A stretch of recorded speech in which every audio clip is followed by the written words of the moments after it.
ассалому алайкум ва раҳматуллоҳи ва баракатуҳ. Хуш омадед дустони азиз ба шабакаи мо, ба шабакаи қадамшоҳи соҳиф. Барои пешрафти шабака ҳатман дар навор лайк гузошта ва обуна шавед. фикри худро дар зери навор нависед. барои дастгириятон миннатдорам. номрое ки дар болои экран гузошта мешавад, ин номрое маст ки метавонед шумо билети арзон бо нархи дастрас ва бо кафолаташ дарёфт намоед. мо дар билетамон ҷавоб мегем. шумо метавонед ки хавотир ношида билет заказ кунед тариқи ватсап, вайбер, имо гиред ё ки адреси мо да биёед. инаш хоҳиши шумо. дустони азиз, наворе ки мо пешкаши шумо мегардонем ягонташ аз пеши худмон гирифтагӣ нест, ҳамаш реално аз ҳаёти одамо аст. пешкаши шумо мегардонем. барои ҳамин шумо ҳарчанд метавонед дастгирӣ кунед, дар зери навор дашмонҳои қабеҳ накунед. инак имрӯз як қиссае ки аз ҳаёти як ду тиҷораткор гирифта шудааст, пешкаши шумо мегардонам. инак мехонам шумо ба диққат гӯш кунед. шармандагони ин дунё ҳам охират. бо диққат ҳар як марду зан гӯш кунед. ҳарчанд худ пойбанди ин гуноҳ нестед ва хулоса бароред. ин мусибати вазнине ки ҳеҷ яки зиноҳкорон интизораш нестанд. ба ногаҳ меояд. ва донед ки зинокор бешарму ҳаё аз худо наметарсад. гар бетавба вафот кунанд, назди холиқи худ шарманда мешаванд.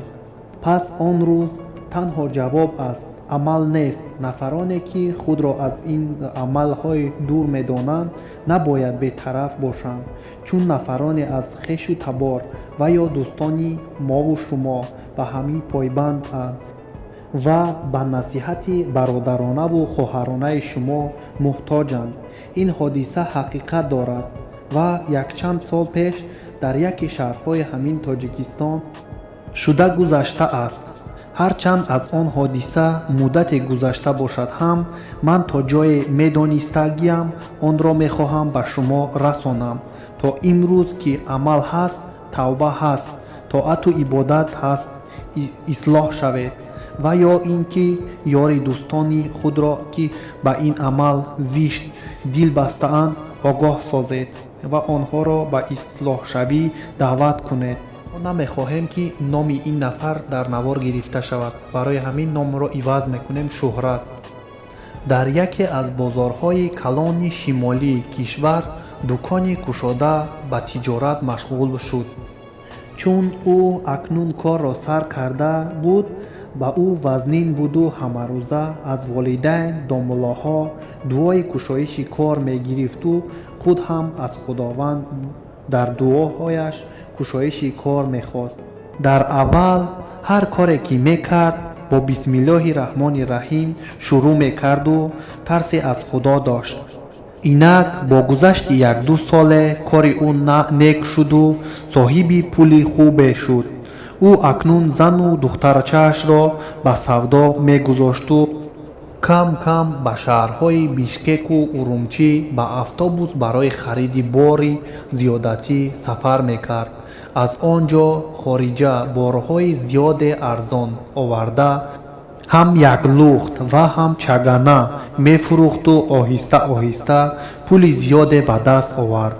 акнун ӯ дигар аз дуову ибодати дур мешуду ҳатто аз волидайни худ ҳам дуо намегирифт ва аз ин санҷиши илоҳӣ нагузашта рӯ ба аъмоли зишту кибру ғурур овард.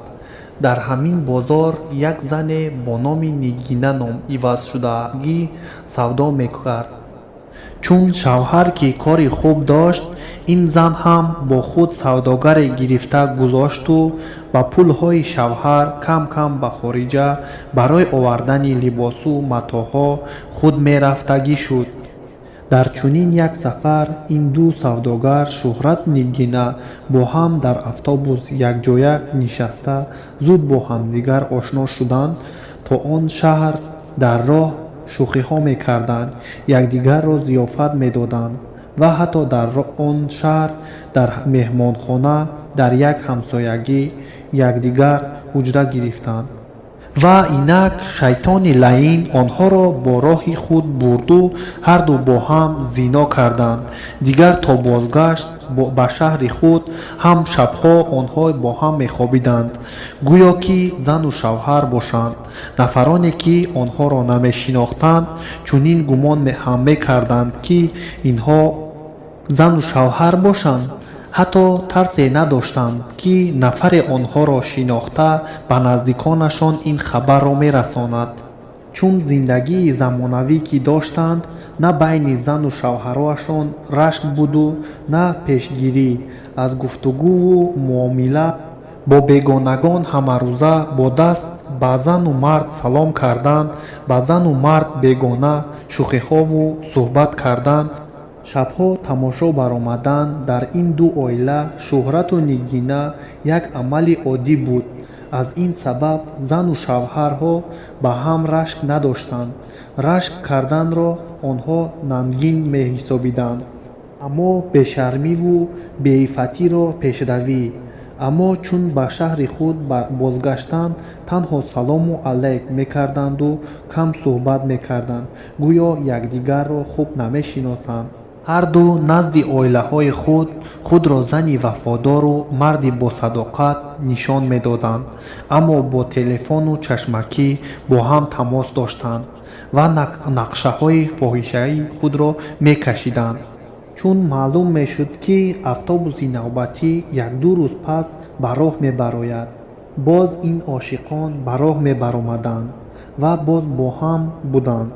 ин сафарҳо бо онҳо камӣ карду нақша кашиданд ки як ҳуҷрае иҷора гиранд дар рӯ ба рӯи бозор, то зиёдтар якдигарро бубинанд ва бо зино даст бизананд. дигар оҳиста оҳиста ин вохӯриҳо ҳамарӯза шуд, то он рӯзе ки ин ду ҷуфти фоҳишаро шармандаву расво сохт. он рӯз борон меборид ва харидорон кам буданд. шухрату нигина яке духтарчаашро ба ҷои худ ба савдо гузошту дигаре занашро бо ҳам баҳонаи ҷамъ кардани қарзҳо аз бозор баромаданд.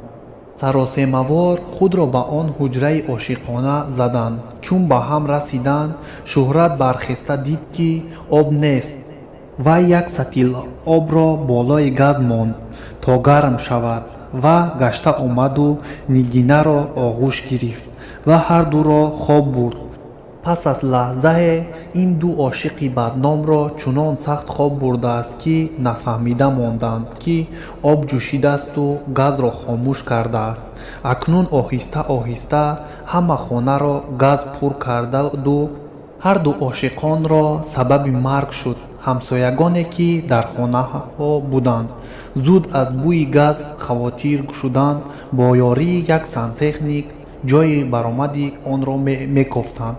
чун маълум шуд ки бӯи аз он хона меояд, касе дарро намекушояд. онҳо дарро шикаста даромада газро хомӯш карданд. чун дару тирезаҳоро кушода монданд, аҳамият доданд ки ду нафар мурданд, аммо онҳо намедонистанд ки кистанд. инҳо зану шавҳаранд ва ё маъшуқаҳо. аз милиса дигар мақомотҳо омада сурат гирифтанд, қайд карданд ва ошиқонро ба морг бурда супориданӣ шуданд. аммо як нафаре зани шиносашро шинохт. сипас вақте ки овоза ки зиёд шуд, мардум ки ҷамъ омаданд, дуюмин шухратро ҳам шинохтанд. акнун ҳолати наздикони ин ду шармандаи абадиро худ тасаввур кунед. шавҳари нигина зуд баҳона пеш оварда ки гӯё барои пулу дороиам маро шарманда карда чунин паставид карданд.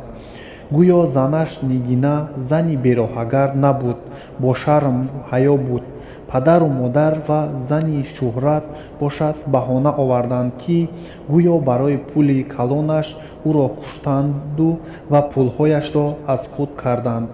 ин замон ҳеҷ яки ин ду оила намехост ки қоил шаванд ки дар ҳақиқат беобрӯ шарманда шуданд. ин аст оқибати зинокориву шармандагии ин дунёву охират.